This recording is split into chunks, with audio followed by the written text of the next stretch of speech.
live from Juba, on air and online. This is iRadio News. Hello, this is iRadio News. First, here are the headlines. The Bank of South Sudan has launched a £1,000 banknote. Some frontline healthcare workers for coronavirus isolation center in northern Bahr el Ghazal are threatening to lay down their tools if the government did not clear their 3-month incentives.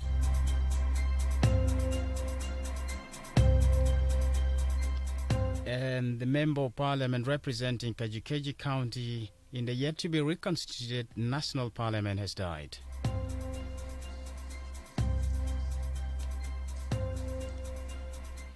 These stories and more coming to you in this news bulletin with me, Lasuba Memo. And now the news in detail. The Bank of South Sudan has launched and introduced £1,000 banknote this morning. It says it carries out a review of the denomination mix from time to time to ensure that the available denomination mixes are aligned with macroeconomic conditions and demand.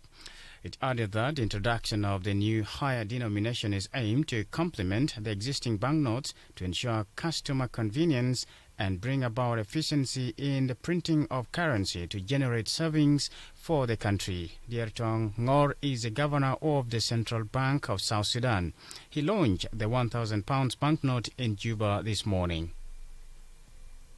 The Bank of South Sudan is from today introducing a new higher denomination of 1,000 SSP banknote. As you are aware, the past few years have been characterized by high inflation and a perpetual depreciation of the currency, which has eroded the face value of our banknote. Our aim is to align the structure of the banknote with the needs of the people who use it for their daily transactions. We need banknotes that are convenient and that are of high quality and secure and also cost effective. In July 2019, the Bank of South Sudan placed full introduction of the SSP 500 banknote in 2018, which showed to us a significant increase in the demand for higher denomination of banknotes.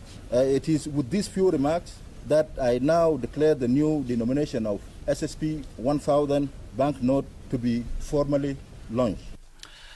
Dear Chong went on to explain and justify why the central bank introduced the high-value notes today. We experienced high inflation in the past few years. The currency depreciated, and you know what you used to buy with a 10 pound in 2011, you may buy it now with 1,000 pound. And therefore, one of the key characteristics of a currency is convenience and portability. Also, banknotes are very expensive to us as central bank to print. This one, we may print 1,000 like this at 80 sterling pounds. And I may print one note like this with 70 sterling pounds, 1,000 like this. You can imagine the difference. It's massive. So printing small notes costs us a lot of foreign currency every year. This one will reduce it significantly. The other justification, of course, is the storage. Storage has been a challenge to us because we have these small denominations and you need massive space in order to store these small currencies. This one is going to change with the introduction of the higher denomination note. Some frontline healthcare workers at the coronavirus isolation center in northern Bahr el Ghazal are threatening to lay down their tools if the government do not clear their 3-month incentives.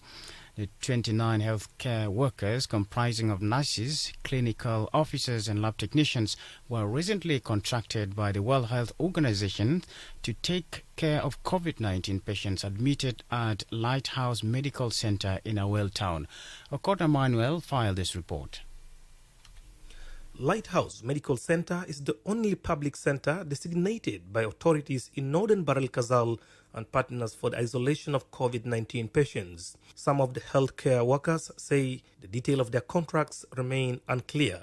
Before Samaritan Pass phased out in November last year, a clinical officer used to receive a monthly incentive of $389, nurse $282, lab technician $223, and a support staff $50. They say after WHO took over the responsibility of the isolation center from Samaritan Pass 3 months ago, they are yet to receive their contracts. Some of them spoke to local media houses in the state yesterday. I'm just requesting our government plus WHO to pay us in 3 days' time. Otherwise, we are going to close the center and we'll go home because we are tired of them. These are our requests. So we are requesting our government and the WHO to fund us. If there is no response from them, officially we are going to stop the work within 3 days' time. Since from that time up to now, we don't know how much are we supposed to be earning. Nothing like the proper agreement or the proper talk that we have between the IV and the Ministry of Health. So now we worry, is it that we are working for free? If it is for free, then they should have at least cleared it for us that we are working for free. Commenting on the matter, the Director General at the State Ministry of Health confirmed the dire situation of the healthcare workers. Dr. Aleo Piot says his office has requested the coronavirus incident manager in Juba to address their grievances. This issue, it has been there, and this morning we made a solution and we wrote a letter to Juba, justification letter for those health workers in isolation center. So we are just waiting for the feedback. After that feedback, I think the money is here. So we will give the directive just to be given to them. Efforts to get a comment from WHO was not immediately successful. Currently, there is only one COVID-19 patient receiving medical care at Lighthouse Medical Center in Awil. Reporting for iRadio News, I am Okot Emmanuel. The Member of Parliament representing Kajukeji County, Honorable Mary Kidend, in a yet-to-be reconstituted national parliament has died. According to Paul Yohane Bonju, the head of the Parliamentary Specialized Committee on Information, Honorable Kidend passed on at a hospital in Nairobi, Kenya yesterday.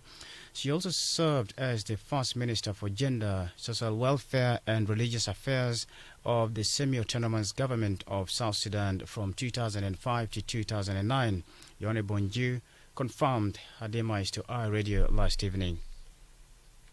I'm saddened of our late Honorable Sister Mary Kiden Kimbo, who passed on today at Nairobi Teaching Hospital in Kenya. Exactly 6 days ago, I learned that Honorable Mary Kiden Kimbo is in the intensive care unit in Nairobi Teaching Hospital. I thought maybe these are issues to do with respiratory problems or diseases that maybe are treatable. But when I was following the news, which is coming to us, is that her situation continues to deteriorate until this afternoon, when everybody was shocked in the assembly, including the Honorable Speaker, to have learned that Honorable Mary Kiden Kimbo has died. Paul Yohane went on to say that late Honorable Kiden was an outspoken and vocal parliamentarian. She is very instrumental, very articulate, a highly renowned economist, and I would like to say that Mary Kiden, having graduated in early 80s from the University of Khartoum, she has served the nation. She actually stood in the 2010 elections as an independent candidate, and she won the elections, bringing her to be a sitting member of the Transitional National Legislative Assembly. Actually, her departure is very painful. For his part, the governor of Central Equatoria State, Emmanuel Adil, describes the late Kiden as an industrious, devoted, generous, cheerful state woman with enormous influence. Born in 1950, the late was an outspoken and vocal parliamentarian who was regarded as the mother of Keji by the people of her constituency for her leadership. You're listening to iRadio News. Lanya County Medical Director says an aid worker and 3 others were abducted in the area by unidentified armed men over the weekend. Julius Luate told iRadio the aid worker, he identified by the name Simon Luate, works for Cross. He was traveling with 6 others to Juba from Lanya when they fell into an ambush in Bungu area on Sunday morning. Julius Luate says the unidentified armed men are demanding for a ransom of £5 million for each abductee in order to free them. According to Luate, the matter was reported to the security agents in the area, but they failed to trace the abductors. Julius Luate described what happened. So one of my staff was going to Juba to attend his examination because he is making a distant learning. Reaching Gungu, then they fall into ambush into where the car was stopped, and then the car was, the driver was injured, and then they were taken to the bush, 4 of them. And then the women were released. Then in the evening, Luate also get a chance of talking to his relatives in Juba, and then the abductors were saying they want 20 million South Sudanese pounds.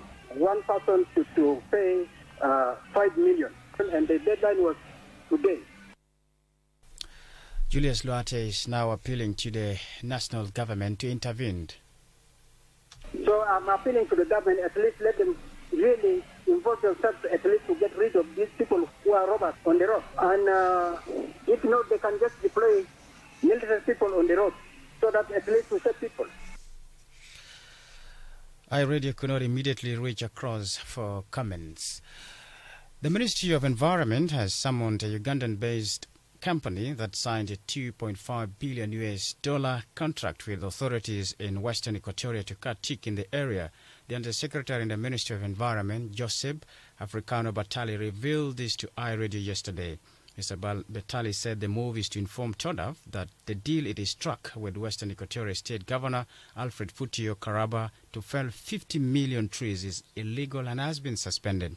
This is because he said the governor did not consult with the ministry, which is mandated to oversee exploitation of the natural resources. We have written a letter to him. He is in Juba, and summoned that company, TODAF, to inform them. Because at the end of the day, you won't be able to export any timber without the ministry giving you a letter, a certificate of origin, and a phytosanitary certificate.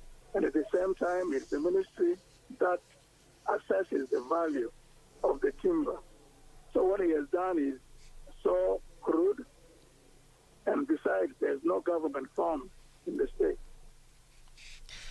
Another reason for the suspension is the environmental implication of the project on human settlement in the region if allowed. Mr. Batali explained. You cannot go and cut 50 million to 500 million trees. What will remain in Western Equatoria? That simply means you're destroying the environment and nobody will live there. So we are not going to budge with that. And what we have said is final. Efforts to contact Governor Alfred Futio were not immediately successful. Sudan's Prime Minister Abdallah Hamdok has formed a new cabinet which includes former opposition leaders who were part of a peace deal signed in Juba last year. Announced on Monday, the new government is made up of 25 ministers. Charles Water has more. Hamdok dissolved the previous cabinet on Sunday to form a more inclusive government. 2 ministers were selected from the military. Many are from the Forces for Freedom and Change, which led the protest that saw Omar al-Bashir ousted from power. Among the most prominent faces that entered the new cabinet were Mariam al-Sadiq al-Mahdi, the daughter of Sudan's last democratically elected Prime Minister Sadiq al-Mahdi. She was given Foreign Affairs Ministry. Prime Minister Hamdok appointed Gibril Ibrahim, the leader of the Justice and Equality Movement, as the Minister of Finance. Ibrahim's appointment comes as part of the movements that signed the peace deal in Juba, and his appointment came in commitment to the principle of power sharing in accordance with the provisions of the peace agreement. 4 former ministers kept their portfolios, namely Justice, Irrigation, Higher Education and Religious Affairs. There are still military men in Hamdok's cabinet, a reminder of the awkward marriage between soldiers and civilians as Sudan continues its planned transition to democracy. Thank you, Charles Water. You're listening to iRadio News, and now to the international scene with Helen Samuel. Thanks, Lasoba. In the main headlines from around the globe, health officials in the Democratic Republic of Congo have started tracing those who came in contact with a patient who died from Ebola. The 42-year-old woman died last Wednesday in North Kivu province, just 2 days after developing symptoms of the disease. A team of epidemiologists are on the ground investigating the case, and authorities have announced that the disinfection of the sites visited by the patient was underway. The World Health Organization has already identified more than 70 contact cases of the disease. The country had 3 months ago declared the end of its 11th Ebola outbreak that killed 55 people. Elsewhere, the World Health Organization, or WHO, has warned against jumping to conclusions about the efficacy of coronavirus vaccines. This is after a South African study suggested that the AstraZeneca jab was less effective against a local variant of the virus. But experts are hopeful that the vaccine will still be effective at preventing severe cases. Head of WHO Tedros Adhanom Ghebreyesus said data used in the study was from a limited sample size and the participants were younger and healthier. And finally, Somalia's President Mohamed Abdullahi Farmajo has not addressed the nation since his term ended on Monday. His last speech was on wanting to facilitate free and fair elections in Somalia. That was after talks on how to proceed with elections collapsed on the 5th of February. There has been no communication from his office since Monday, and uncertainties remains. His office has not responded to inquiries from the BBC. Those were some of the main headlines from around the globe. Back to you now, Lasuba Memo. Thanks, Helen Samuel, with the very latest from the international scene. You're listening to iRadio News, and now Akot Emmanuel takes us to the world of sports.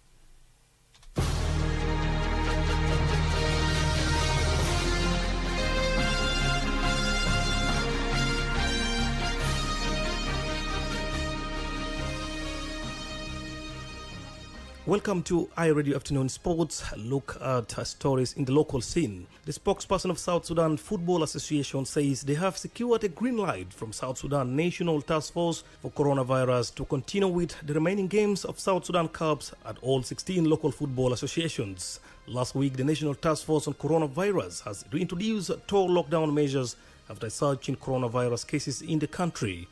They have banned all gatherings such as sporting events, including Sunday church prayers, Salat al-Juma, mosque prayers, and many others. Most of the local football associations have launched the South Sudan Cup matches, with the exceptions of the WOW Local Football Association due to the South Sudan Football Association refusal to work with the steering committee elected by WOW General Assembly. Last week, all games of South Sudan Cup has been postponed after the decision of the task force. But according to Mr. Lul Daniel, South Sudan's Cup games will resume in all local football associations without funds. The South Sudan's Women National Football League will kick off as slotted on the 20th February, according to the organizers at the South Sudan Football Association SSFA offices. The first Women Football League in South Sudan had been thrown into limbo after the National Task Force of Coronavirus suspended all social gatherings, including sporting events, in the country due to the increasing number of coronavirus cases. However, the organizers have revealed that the task force has granted a go-ahead for the league to start on the stipulated date. According to the organizers, there shall be observance of the standard operating procedures issued by the Ministry of Health. Moving on to Europe, Robert Lewandowski scored twice as Bayern Munich progressed to the FIFA Club World Cup final by beating Al Ahly in Qatar. The German champion dominated the first half and deservedly took the lead when Lewandowski slotted in. Egyptian side Al Ahly competed well after the break with a pace on the counter, a concern for Bayern. But Lewandowski made sure of the win with a late header for his 29 goals in 27 appearances this season. Bayern Munich will play Mexican side Tigres in the final on Thursday. Patrick Bamford scored the 100th goal of his career as Leeds United gained a deserved victory over Crystal Palace to move into the top half of the Premier League table. The 27-year-old finished into an open goal to make it 2-0 as he converted a rebound after Eagle goalkeeper Vicente Guaita had parried Rapina shots. Earlier on, Leeds had taken a 3rd-minute lead when Jack Harrison's strike from the edge of the penalty area took a big deflection of Gary Cahill and loop past Guaita. Bamford's century of goals include 21 goals on loans at MK Dons, 8 on loans with Derby, 33 with Middlesbrough and 38 with his current side. Thanks for listening to iRadio Sports. My name is Okot Emmanuel.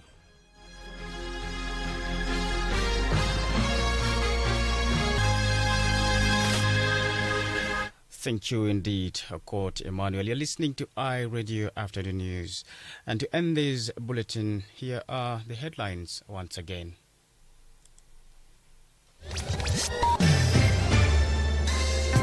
The Bank of South Sudan has launched £1,000 banknote. Some frontline healthcare workers at the coronavirus isolation center in northern Bahr el Ghazal state are threatening to lay down their tools if the government does not clear their 3-month incentives.